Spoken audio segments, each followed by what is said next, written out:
The Wally Show podcast is our daily radio show heard live through the Way FM app each morning and hosted by Wally, Gavin, and me, Betty Rock. For more fun, be sure to connect with us at wayfm.com/Wally. The Wally Show podcast is brought to you by Colorado Christian University Online, where you can earn a degree online just like Betty Rock. You can learn more at ccu.edu/Wally. Who's that wonderful girl? Could she be any cuter? Well, she could be a bit nicer. It's News-ish with Betty Rock on The Wally Show. I always love when I see in the news how airlines are trying to find unique and different ways to make their customer happier. And especially that's the case for WestJet.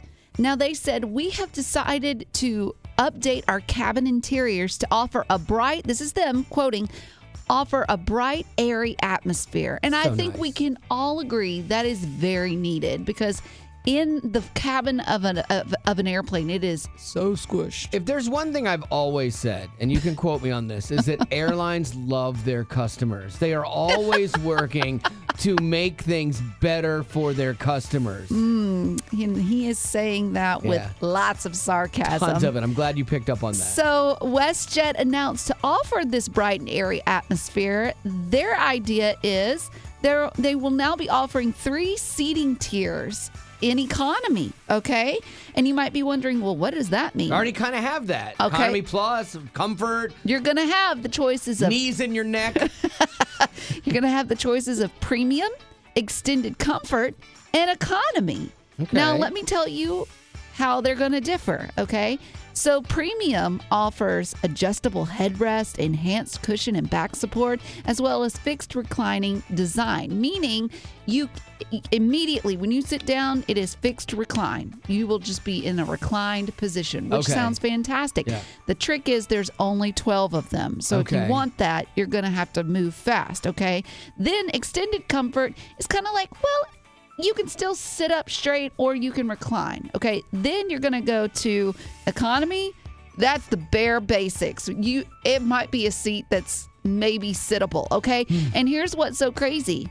It's going to cost you. If you want the premium packet, that's going to cost you a little extra. Yeah. If you want the extended comfort, which is a downgrade just a little bit, it costs a little bit. Yeah. And then economy is just what you get. I am about to blow a gasket. And here's another thing, too. They said depending on the length of the flight, it could the cost will differ. Yeah, it's going to be more expensive. If it's a longer flight, your premium package is going to be even higher. They are just nickel and diming you to death. And all airlines do it, but this is a next level evil, okay? When you think about it, you're already crammed into a seat. Yeah. So you get in there, you're like, okay, it's going to be a long flight. At least I'm going to lean back a little bit and try to not hurt on this flight. And then all of a sudden, wait, why won't this lean back? Oh, I'm sorry, you got economy. These seats don't even recline. Like, they are looking for ways. Here's the thing. They always find a way to make money over here, so you have to pay more. Yeah. And it's always at the expense of regular, normal people that don't want to pay a ton of money. I know, but this, you forgot. This is their idea of offering a bright, airy atmosphere. No, it's just making me angry, and I'm not even on them. I will never fly WestJet, because to me, WestJet should change their name. Beelzebub Air. That is what this is analogous to for me, for sure. Okay. Uplifting Way FM, this is The Wally Show. You know, if you have kids, that parenting is not an exact science. And you raise your kids, I think you raise them pretty much the same. Yeah, you know? But that doesn't mean that they're going to turn out the same, or that what works for one is not going to work for the other. It's kind of like running an office and being a manager. All your employees are different. You love them all the same, like they do here, but they're different, and you need to interact with them differently, maybe. But you still kind of raise them the same. I know my wife and her brother were very different people. Yeah, and I saw this plainly when I went over to see my best friend. She's got 2 little boys, ages 3 and 9, I believe.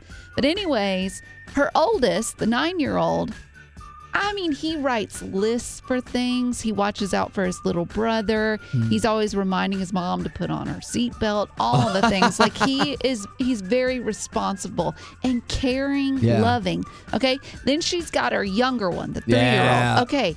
This kid knows no danger. This kid is jumping off walls. I mean, ricocheting. He's beating up his bigger brother, and his brother's letting him. You have to keep a track of this thing because, he is a mess. Yeah. But the thing is like, okay, they've been raised by the same mom and dad under the same roof. Nothing differs. How is this possible? I know. It's crazy. It's a phenomenon. My wife is a rules person, a rules follower, and never wants to upset anything, don't rock the boat, make everything great for her parents. And her brother was, well, in a word, the exact opposite. I mean, like just chaos, for a while when they were kids. And so I don't know. I don't know the answer. I don't know if you can do anything differently. Yeah, I think it's just how kids are wired. They're just wired differently. Well, it brings up the topic of nature versus nurture. Yeah. Like you just don't know which plays into part. But I know that my best friend can't be the only mom that has dealt with this, where her kids are complete opposites. Yeah. And with no fault of her own. We just don't know. I just have one kid, and so, I can see it in her split personality. Which she got from you. 100%. So here, let's talk about this, okay? 855-33-WAY-FM. If you want to weigh in on this, if you're a parent, would love to get your perspective. Like, how are your kids different despite the fact that you think you've raised them the same, and how did they just become wildly different people? 855-33-WAY-FM. We'll take your thoughts on this right now. 855-33-WAY-FM. Is that kind of your story too? 100%. I have my oldest son who is super serious, organized, conservative in how he dresses, his haircut, future engineer. And then my younger son, who's just 3 years younger, grew up in the same house, is very artistic, theater kid, going to be a journalist, very much into like alternative music and, dresses differently and colors outside the line. It's a beautiful thing though. They're both beautiful in their own way. They're both unique, and I think it's just a testament to God's creativity. Boy, that's something it sounds like you've had to remind yourself of when the younger one is going nuts. You're like, it's just God's creativity. Yeah, we always say, people who have more than one kid always joke if you had the second one first, there wouldn't be a second one. Yeah, that's right. What is your situation? So it's pretty crazy because my wife and I are like polar opposites, but her older sister, she's a middle child, and her older sister and I are almost exactly alike. Like in personality and the way that we handle things the same way. Now, let me ask you this. In your family, were you the firstborn? I am. See, that makes sense. If you look at the birth order stuff that they talk about, like in books, it's pretty fascinating because that makes sense because the middle child is a peacemaker, a little more flexible, good at negotiation and compromise, independent. And the first child is responsible, organized, dependable. You share a lot of the same traits. It's the youngest child that's the crazy one, always. My oldest son, he's kind of the cool, level-headed one, but my youngest is my feral child. Yeah, that's how it goes, man. You cannot contain her. You can't make her sit down and read a book if she doesn't want to. She'll grab a snake without thinking twice. Yeah, they say that the youngest child often receives a little bit of the least strict discipline. Your parents learn a little bit more. They get a little bit more lenient. You're really harder on your first kids. It's kind of like when you have your first kid and they drop their pacifier, the mom or dad would pick it up, they would sterilize it, maybe even go buy a new one. Right. And by the third, fourth kid, the last kid, they drop it, you brush it off on your leg and pop it back in their mouth. Yep. I've even seen parents that'll pick it up, put it in their mouth to clean it off, spit out in the dirt. Yes. That's when you have a lot of kids and it's really gross. Yeah.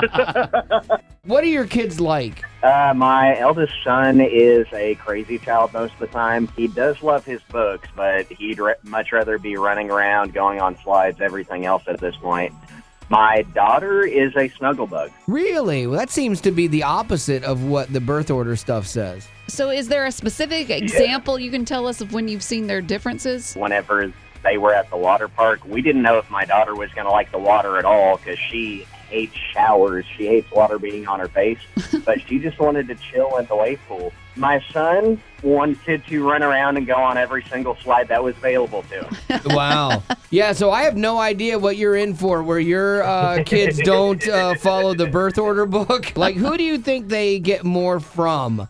Your crazy child obviously is more from your wife, right? I'm not saying that on radio. Smart man. Hey, Wally, do you have a minute? Sorry, busy. I have cake. Oh, what do you need? Yeah, see, that's a perfect example of even though we are busy, we make time for what's important. Yeah, because going back to school as an adult, you're busy with work, you've got family, but if you want to make your education a priority, trust me, you can do it. Betty did. Like when I first started, I was super intimidated because it had been a while since I've been in school. But I mean, from the very first conversation, I felt like they were setting me up for success. Yeah, and going back to school with CCU's flexible online courses makes it so convenient. Yeah, and what's so cool is every class has a biblical worldview perspective. And so you think, well, how can they turn math into a biblical worldview? They find a way. Yeah, and that was one of my jobs when I was teaching at CCU was integrating not just the facts and figures of things, but how your faith plays into what you're going to do. CCU offers Christ-centered higher education, transforming students to impact the world with grace and truth. Cultivate your mind without compromising your heart. Get started today at online.ccu.edu. Colorado Christian University is a non-profit impact partner. Getting you caught up. It's news-ish on The Wally Show. All right. We have talked about the government shutdown a little bit here and how it's in its 9th day now and what are the effects on your everyday life. And I said that most people, outside of when you have to do something that interacts with a government agency, probably won't feel it.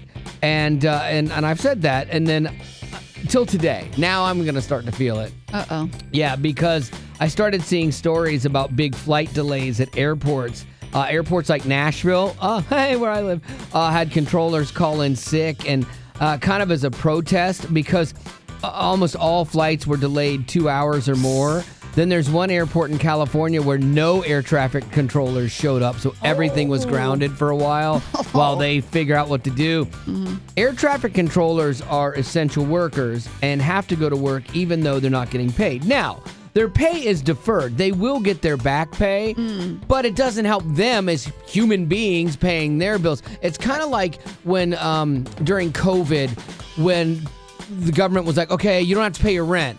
People that owned the houses still had to pay the bank their mortgage. And so you have this ripple effect, you know? And so if I was an air traffic controller, I would still go to work personally. I know they're going to get it resolved. I know I'm going to get paid.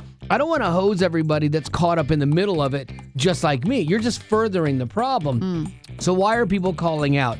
Is it so they can go drive Uber and make some side money? Probably not, because the median salary is $144K. Yeah, pretty good.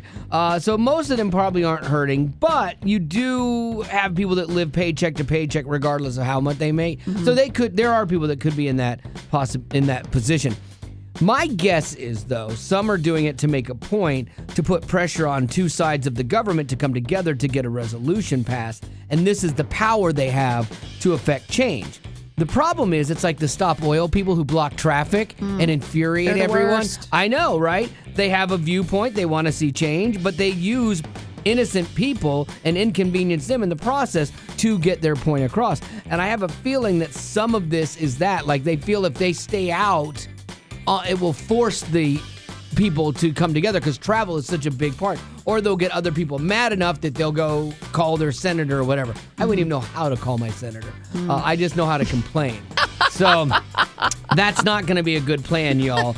All of that to say, if you're traveling this weekend, like me, pack some extra patience and know that your plans at your destination probably going to get messed up because you're going to be a little bit late. I love that you take so much joy in the fact that I'm going to be stuck in an airport going nuts. Oh, I'm disappointed for you. You can't say it with that tone. Here is a travel tip, though, because you just never know how things are going to go. Flying right now is such a it's the wild, wild west. You never know if you're going to get there on time. Who knows? But like when you have something where you have to be there for, say you're taking a cruise, never fly in the day you're getting on the boat. Never. Because the cruise ship does not wait for you. They don't care that your flight was delayed. Always fly in a day early, and then that gives you some wiggle room to try to make your cruise or something that you have that is kind of a solid start time. So anyway, there you go. Pack your patience if you're flying this weekend. Could be a rough one. Uplifting Way FM. This is the Wally Show. And I came across something online that sounds a little bit like, well, it sounds a lot like Billy Graham, but with all the deep fakes, I have no idea anymore, you know? I mean. Right? And so I'm not going to say for sure this is, but what's being said, I think, is super important about the space we give things in our mind. The greatest battlefield of your life is not out there in the world, it's right here, in your mind. Every thought that enters shapes your destiny. A thought becomes a feeling. A feeling becomes a decision becomes a habit, and habits create your life. That's why the enemy doesn't always attack your circumstances, he attacks your thoughts. But hear me, not every thought is yours. Some are planted by fear, some by doubt, some by voices that want to see you fail. Your mind is not a playground. It is sacred ground. Oof, I do love that. That'll preach. Because when you think about it, that's where sin starts. Like all kinds. Well, look at David in the Bible. So he sees Bathsheba, and he sees her, and then thinks about it. Hey, and what about? And then we know how that ends. Exactly, and it ends in murder. You know, like I mean that escalated. That's a perfect example. That's why I think there's a lot of stuff in the Bible. Is like a really messed up book when you think about it. Like all the stories in there of jacked up people's lives, but what it does show you, and it's theirs. It shows you the lengths that something can run on you. Even a man who's called the man after God's own heart, how quickly giving something that space in your mind, the depths that it can run to, should be a warning for all of us. But that's what happens in our mind. That's where the sin starts. And then when we give it, the temptation is not the sin.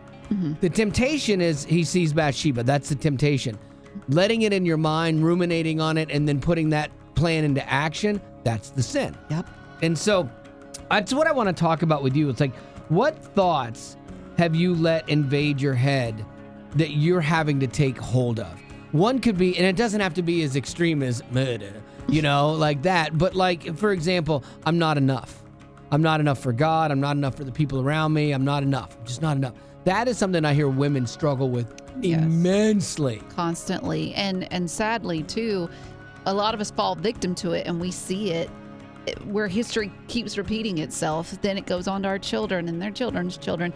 But I know that it's so important to know how to take thoughts captive. So I would like to learn that as well. Like if there is something in your mind that you've had to take captive, we want to know what that is. But then how do you take it captive? Because I promise you right now, all of us are dealing with this. You are not alone in it. Absolutely. Absolutely. And some people's thoughts, like Betty's, are worse, you know, than other people's. 855-33 Way FM. You notice how she said, okay, we don't, but she didn't deny. Huh. I am pretty good at this. There's no point in even, I just go, push the button. All right, 855-33 Way FM. That's 855-33 Way FM. We'd love to get your perspective on this because, again, you weighing in on this and what it is for you and how you maybe deal with it and take it captive might be something that helps somebody else out today. So 855-33 Way FM. What is the thought and how do you kind of take hold of it? Well, I'm a mother of a 23-year-old and a 30-year-old boy who was raised in a Christian household. And my oldest son rebelled against our religion, my rules, and I have lost him to the world. And that has placed doubt in my mind of, was I a good mother? I was raised by a mentally abusive mother, and I tried to make all the right choices and not put that burden on my children. And in the process, did I make other wrong decisions? What did I do wrong to make him want to go that path? let me just encourage you a little bit here, because from what you're telling me, it sounds like you did the right things. You know, you kept Jesus in front of him. You loved him. You didn't repeat the cycle from your past. If you look at the story of the prodigal son, you know, it seems like that father was the greatest father in the world too, but his son still chose the world until he came to the realization of what he had at home and what his father truly had done for him. And I think that's just the case with some kids. They run. And the promise that you have, or the hope that you have, is found in the Bible. You know, train up a child in the ways of the world. And yeah, they're going to wander, but they will return. And I'm kind of that story, and other people I know that have pushed back on the way they were raised. That grounding that you did will be the thing that he comes face to face with someday. And I believe he will come back. I can only hope, and I do think of that story from the Bible, and I think to myself, what would I do if he knocked on my door tomorrow? After all the cruelty and the heartbreak, he would be welcomed with open arms, no questions asked. That's it. I love you. But in the moment, I have to give this to God. But one thing he can't stop me from doing is praying for him. Absolutely. Absolutely. You're like, I'm gonna get you, kid. And you're not even gonna see it coming, because I'm gonna be here praying for you. You may not see me. I may not be in your life, but I am calling on the Lord to watch over you and keep you safe in my absence. So what is the thought that you have to keep a hold of in your head, and maybe how do you do that? Well, the thought is my husband, I feel that he is being unfaithful. Do you have any proof that he is being unfaithful, or is this just a thought that you cannot get out of? It's a gut feeling, and then we'll call it residue. So that's kind of where it started back in June. And it's really taken me down a road that I am not happy with myself, the way I've been acting, and it's overtaking everything that I can. Yesterday, I just spent my day with worshiping music because, you know, it happens again, and it's overtaking me. You really do touch on something to replace that negative thought and that doubt and that suspicion with praise can actually help get you out of that bad place. So music is a great way to do that. That's why we play the songs that we play here. And I love that that's a thing for you. That's great. It's tough because people say, trust your gut, follow your gut. I don't know if the answer is saying to your husband, hey, look, I'm really struggling in this and there's residue from the past. The only way I'm going to get past this and help us be good is I need complete transparency from you. And it's not going to seem fair for a while. I'm going to need over communication, over transparency until I can set my mind at ease and get this worked out. Yeah, communication is kind of what we started doing. He swears he's not. And then last night I actually had the thought of like, oh my gosh, you know, I'm just doubting everything. And I'm thinking, well, that's just my husband. Now I'm doubting my God, you know, that he doesn't have me. Right. I'm like, imagine how he feels. I've always wanted to be one of those movie announcer guys. From Affirm Films and director Sean McNamara comes Soul on Fire, based on the incredible true story. Pretty good, right, Rock? That's really good. Now you try it, Betty. When John O'Leary suffers burns over 100% of his body, it's a battle for survival. But through the care and support of community heroes, John's resilience leads him to discover what it means to truly live. You know, we're not the best movie announcers, so let's just do it this way. It stars Joel Courtney, John Corbett, Stephanie Sozak, Macy McLean, with Devon Franklin and William H. Macy. Soul on Fire, rated PG. Parental guidance suggested. In theaters this Friday. For tickets and information, go to soulonfiremovie.com. In a broken world, stories with humor, heart, or hope are a nice change of pace. There are some things money can't buy. It's News-ish on The Wally Show. Sports teams all have mascots, you know, and so why not home improvement stores? Like Lowe's and Home Depot? Exactly like Lowe's. Apparently there's a Lowe's in Virginia that has a stray cat that's been hanging around, and they kind of adopted her, and her name's Francine. And she quickly became a fixture in the store. The employees all loved her, except for Eunice in plumbing, who's allergic. Eunice, go find another job. They transferred her. Good. So that was the right decision. You didn't deserve it. Customers love Francine, and people would love to, find her when they visit. Well, sadly, Francine went missing. No. Yep. They thought she was hiding. They looked in her usual spots, could not find her. The store manager said she's been here 9 years. She's one of our top employees. I mean, she never gives you any trouble. She's never been written up. Look at Francine. She's amazing. Uh-oh. So they went into full Mission Impossible mode to try and find this cat. They're checking surveillance cameras. Should. They took to Instagram to find her. The search went viral. Should. And get this, they found Francine. Oh, thank God. But in another state. What? Yeah. How do you think that happened, Rock? I'm just curious. I don't know. She thumbed a ride. I don't know if she was tired They don't have of that thumbs. place. No, they don't have thumbs. A good Some thought. cats do. But Some impossible. cats do. Oh yeah, those what are opposable thumbs. The cats that rider Yeah. in Key West. They had that I don't know extra what little it's- digit. Yeah, I don't know what it's called. Maybe that's Francine though. I don't know. So, well, on further review of the security TVs, they saw that Francine had gotten into a delivery truck that was going to North Carolina. Francine. And so they were able to track her down. The manager said he was so confident that they would find her. And this guy was focused because he's like looking at the security footage. Linda comes in to ask about her maternity leave. And Too bad, the guy was Linda. like, not now. We're looking for Francine. Why do you always have to make things about you, Right, Linda? Linda. And Read so- the room, Linda. So they found Francine, and she's back home. They got her Thank back. the Lord. Yeah, I think that's a really, really sweet The place story. is not the same without Francine. That place would burn to the ground without her. I know, and so they did get her a new harness, and they made sure to get a tracker tag for her. Oh, So little Francine. she will never go missing again, and Bless. that is, there's nothing bad about that. It's all a happy ending. I love it. Uplifting WayFM, this is the Wally Show. And Betty was asking me a question today about something that seems like an antiquated wedding gift.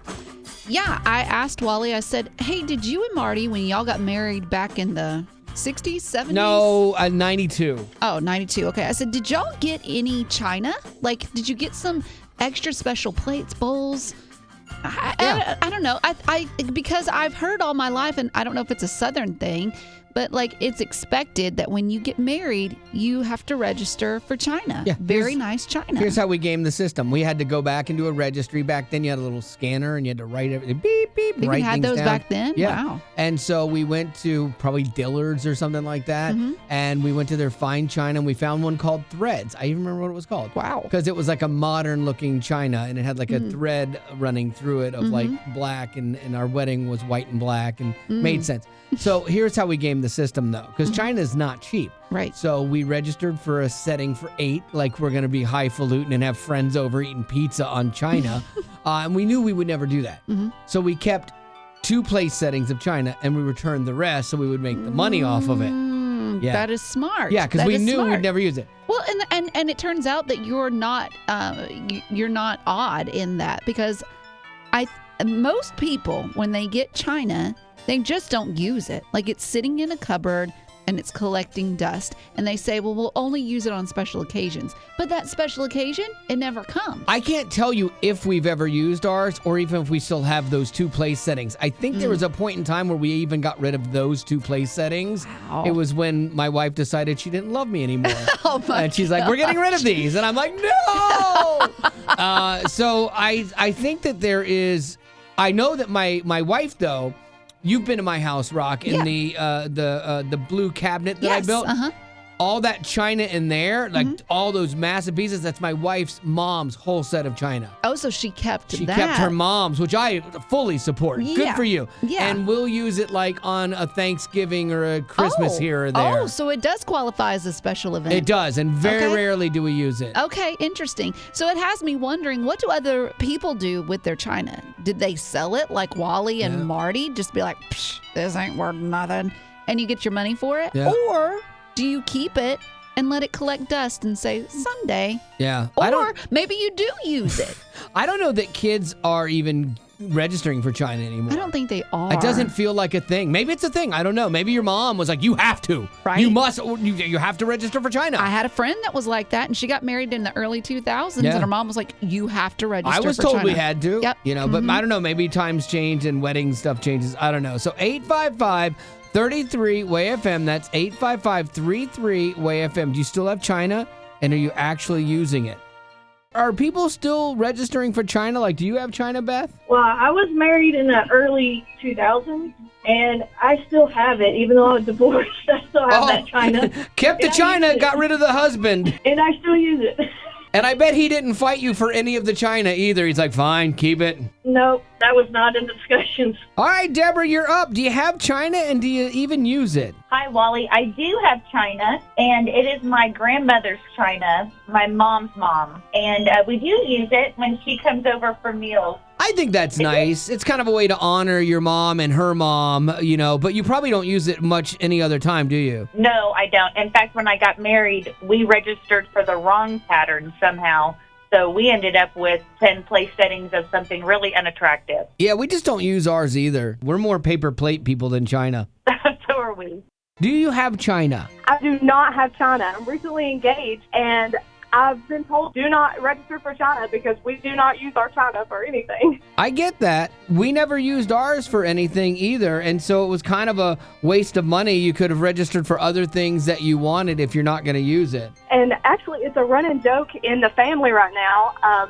My fiance's sister just recently got married, and so his mom's begging us to take her China. And I said, well, here's what we're going to do. I'll take the China because she's begging that I take it. So I'll take it. I'll give it to you for Christmas. And then she said, well, I'm going to give it to you for your birthday. So we're just going to be passing around the China for years to come, I guess. Passing around that one thing that no one wants. Merry Christmas! All right, Jasmine, you're up. Do you have China, and do you use it? Yes, I do. I actually have 2 sets, and we use it every single day because every day is a special occasion. Oh, okay. And then when you see it, do you remember your wedding fondly? Yes, actually, we used our same China set on our wedding day. There's a weird thing like the China's supposed to be for special occasions because you don't want it damaged and things like that. But I like the idea of just using it every day as kind of a reminder of, boy, your great marriage that you've built that started all those years ago. It's a nice reminder. However, there's a caveat. Anytime we pull out paper plates, my kids think that's a special occasion. Oh, really? We're getting something greasy and good today. It's probably pizza. Random acts of audio. Today's random act of audio comes to us courtesy of the old TikTok. There's a guy on there that I really like. He's a pastor, Kelly K. And if you've ever been going through something and people have quoted Romans 8:28 to you, for we know that God works all things together for good to the people who are called according to his purpose, and it's all going to be okay. Well, I really liked his perspective on this because there's more to that verse, and it says, for those who are called according to his purpose. And I think that's the point that people either miss out on or don't understand fully.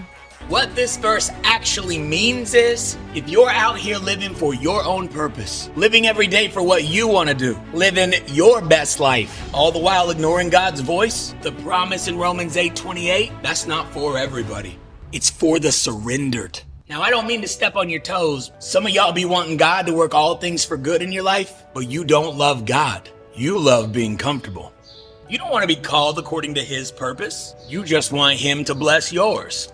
But listen, my friends, when you walk in purpose, pain still comes, but it produces something. But when you walk without him, pain just hurts. So let me encourage you today. If you've ever wondered why things don't seem to be working for your good, maybe it's time to check who you're working for. That will preach, huh?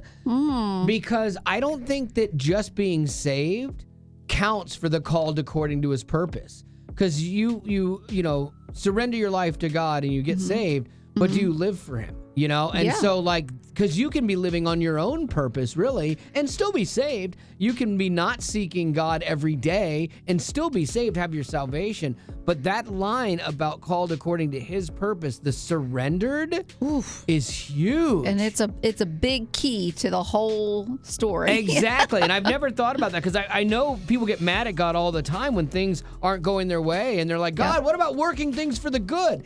That's not what it says. It's working things for his good for people that are called according to his purpose. There's not a you in that, you know? There's no you in purpose. Well, I guess there is, but... Well, you get it. You get what he was trying to say. See, Kelly's so much better at this than I am. Let's leave it to him. Growing up in poverty has never been easy for children, but with the added challenges of the pandemic, conflict, and natural disasters, families around the world are facing an unprecedented food crisis. Unfortunately, those who are already hungry are now even more desperate. But by sponsoring a child through compassion, you can help provide life-sustaining essentials such as food and clean water. And with your compassionate support, that child can not only survive, but also flourish. You can find out how and choose a child to sponsor when you click on the compassion banner at wayfm.com. Uplifting Way FM. This is The Rock Report with Betty Rock. When it comes to tipping, most of us are fatigued. We are tired. We are done. But you would assume when it comes to celebrities who have a lot of money that they're like, you know what? It doesn't matter if it was good or bad service. I'm still going to tip because I got the funds. I think there's an expectation on them, too, to always tip big because they have money. But just because they have money doesn't mean that you like they should have to tip you this exorbitant amount. I mean, theoretically, they're no different than anybody else. Doing a 25% tip would be theoretically would be good. Yeah. Well, you might be wondering, in the celebrity world, who are good tippers and who are bad tippers? Well, I'm glad you asked. It turns out in the good category, we have the one and only Bruce Willis. Oh, nice. Come out to the coast. We'll get together. Have a few laughs. So one firsthand experience from a waiter said that Bruce Willis was friendly and low maintenance and tipped very well. I like to hear that, too, because he's had all those health struggles as of late. And so it's nice that there's that to be remembered by, too, that he was generous. Right. Another one that I love to see is Steve Carell, better known as Michael Scott from The Office. Would I rather be feared or loved? Easy, both. I want people to be afraid of how much they love me. That's so good, man. One waiter said that he was kind and very down to earth, and that includes his family as well, who he was dining with. Now let's move to the bad category. Oh, no. Yes. No. Who made the bad category? Well, sadly, it's two ladies. The first Checks one. out. Men are so much more generous. Stop it. The first one. And kind. First one was considered a bad tipper because she was rude, entitled, and doesn't tip a penny. That's according to one person. It is the one and only J-Lo. No! That's right. When I was Jenny on the block, I didn't tip for bad service. So now that I'm J-Lo, I'm not tipping for bad service. And finally, also making it under bad tipper, is Tina Fey. No, and I love Tina Fey. I do too. This one waiter said that she was demanding, and even after being asked not to smoke, she still smoked. What? I hate to see that. Like, I hate to see bad stories about people that you like, you know? Or that come across as funny and likable. Yeah. And then in real life, you're like, yeah. But also, let's take this all with a grain of salt. I think that actually is important because you can catch somebody on a bad day. Yes, that goes for anybody. And that does not mean that was the totality of their life or who they are. You can't paint them with one brush. Exactly. So. Yes. But now I will never watch anything she does again.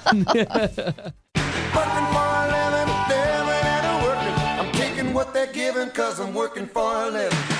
Uplifting Way FM, this is the Wally Show, and there's a thing called Cake Cake here at Way FM where someone ate Betty Rock's cake years ago. It was a brisk spring morning, 2019. Never let it go, and it stayed with her. That person has lived rent-free in her head for years.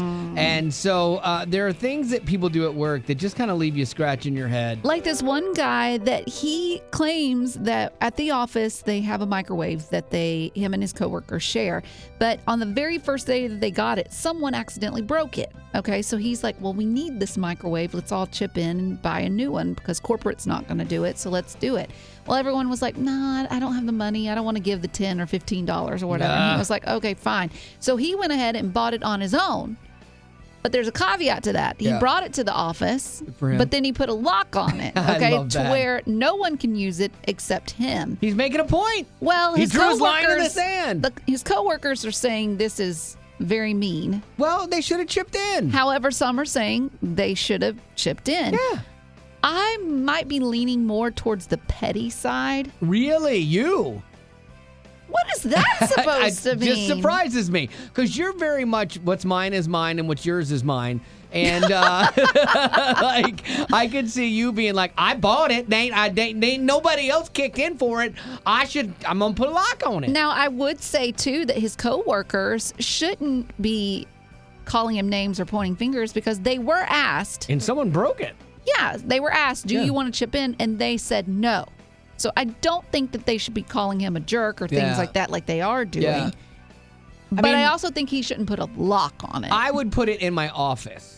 Like, if I was going to do that, that's my compromise. Yeah, but then you got Linda over in whatever. Stinking Linda. She at the front office, and she likes to heat up those fish nuggets, and everybody hates the smell of fish nuggets. I've checked with corporate. You're not allowed to have a microwave in your office. It's in the rule book. How is that in the rule book? I put it there. Linda, you're the worst. We spend a lot of time at work, obviously. Have you ever run across people that you felt did something that was maybe a little petty at work or, possessive? Or just really irksome. I'm just curious. And you don't have to name names. No, or where you work. But I'm just curious if this guy was out of bounds or not. But if we hear a bunch of stories, you go, oh, maybe he's not out of bounds. Or maybe he was the only one. I don't know. 855-33-WAY-FM. That's 855-33-WAY-FM. Because, like, your coworkers, I love when people are like, they say it's a family. Well, your work is it's the most dysfunctional family ever. I don't like saying family about working people because then it puts a whole different expectation on it. Because family's different. Families forgive each other. Work, you don't have to. And so I am curious if you have that person in your life that kind of broke some of the rules, if you will. And they stepped outside of the norm. So 855-33-WAY-FM. That's 855-33-WAY-FM. But have you seen people at your job, Melinda, do things that could be considered maybe petty? Yeah, that's funny because I consider myself as petty sometimes. So. Oh, really? Okay, I like you, Melinda. I like you. Yeah, because, like you said, the guy asked. He literally asked anybody did they want to help, and they said no. So what I do with what I buy is on me. What about this? What if he, charged people to microwave things, and then when he recouped his cost of the microwave, then the microwave would be free for everyone to use? Or if they ask, just say someone asked me, can they use it? Then I would say, yeah. I wouldn't even sweat the small thing about they didn't help because they did ask. You'd stand in front of the code so they can't see it and be like, all right, just let me buzz you in real quick and then let them use it. I had a situation at my house the other day, okay? My wife saves money in places in the house that she doesn't tell me about, and then she uses it for missions or, for Christmases and things like that. So we're in the house the other day, and I had no cash, and I'm like, hey, can you get some cash so we don't have to go to the bank out of your envelope that you have? And she goes, okay, yeah, we can do it, but you're paying me back more. I said, that's fine. And so I'm standing there, and she goes, well, are you going to the car? And I said, what do you mean? I said, I'm just waiting on you. She goes, when you go outside, I'll get the money. I'm like, oh my gosh. She didn't want me to see where she had hidden the money in the house. I'm like, that is next level. Yes, and I would do the same. Sorry, but We're having this conversation on our Facebook page, and Jenny over there, she said, hey, there was one time where I was working in banking, a woman that I worked with, she said that she couldn't type with any other keyboard but the one that was at her desk.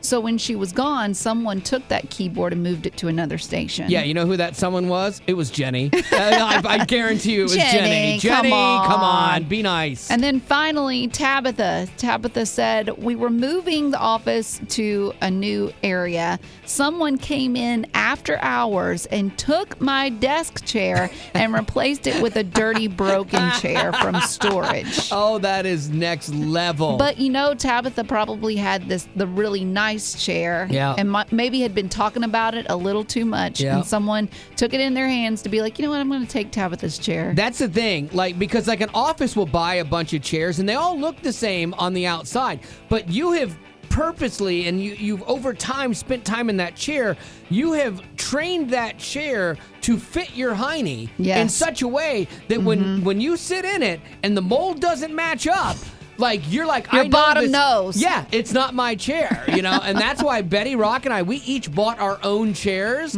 so that there is no mistaking. If my chair is gone, it looks like no other chair in this building. I will know who took it. And there will be a price to pay. Exactly, because now you haven't just gotten into my world, you've gotten into my hiney, and it's going to be upset. And now for some good news. Uplifting Way of Him. This here is the Wally Show with a little bit of good news. Giddy up. A couple rapid fire good news stories designed to make you feel better about the world we're living in, because it can be a bit cantankerous. As a kid, my parents put the fear of God of rabies into my life. Like, don't pet anything. Don't even look at that animal. It will bite you and you will get rabies, and you'll have to get 20 shots in your belly button. Woo! Like, it was crazy. In the movies, being bitten by an animal gives you the superpowers of that animal, plus other powers. But in real life, the only power you get is the power to die. Learn the facts. Rabies kills nearly 4,000 Americans every 1,000 years. Rabies. Ugh. So good. Yeah, apparently it's actually a bigger deal than that worldwide. Roughly 60,000 people worldwide die every year from rabies, so that's nothing to laugh about. But this is actually good news. Researchers in Colorado have created a single-dose vaccine. No more 20 shots in your belly button. A single-dose vaccine that doesn't require refrigeration. Because rabies in other countries is a bigger deal than it is here. Yes. And so this could help people worldwide with that, which I think is fantastic. Yeah, that is good news. Yeah, so there you go. Betty Rock, good news, giddy up, go. Nothing makes me cry quicker than old people and pets. Mm-hmm. And when you put the two together, I'm just a weeping mess. And that's the case on this one. So there was an officer that got a 911 call from an old elderly man. And when she goes to his home to check out what's going on, he tells her that his elderly wife is missing. She went out to walk the dog, and here's what he had to say. She never takes more than 10 or 15 minutes. It's over an hour now. Oh, he's sad. It's been over an hour, and he's really worried. So she's trying to console him. So she leaves the house, and she goes looking for his elderly wife who took the dog out. The dog, she sees the dog with the leash. It approaches the police car that she's in, and she's like, oh my gosh, I found the dog. Now where's the woman? She's like, lead me to your owner. Come on, mom, lassie. Whatever. The dog takes her to the elderly Really? lady. Turns out that they don't own the dog. It's one of their children's dogs. So they refer to the dog as their grandkid. Yeah. But the dog's name is Eeyore. And when the woman found out what Eeyore had done for her, this is what she had to say. Oh, Eeyore, you're a good boy. Grandma loves you. Good boy, Eeyore. Oh, Grandma I'm loves still tearing you. up. Have It's a just- mint. Stop it. It's just so sweet and so precious that there was this lady who had fallen and she couldn't get up, and she'd been laying there for an hour, and the dog went and rescued her. There you go. And that right there for the tear factor is why we do Good News Giddy Up. Well, that's the end, but it doesn't have to be. Check out our Aftercast. It's new stuff you didn't hear in the podcast. Be sure to rate us on iTunes as well as connect with us on social media. Just search Wally Show. And if you'd like to join our Facebook group made exclusively for you potties, the link is in the description of this podcast. Thanks to Colorado Christian University Online for supporting what we do.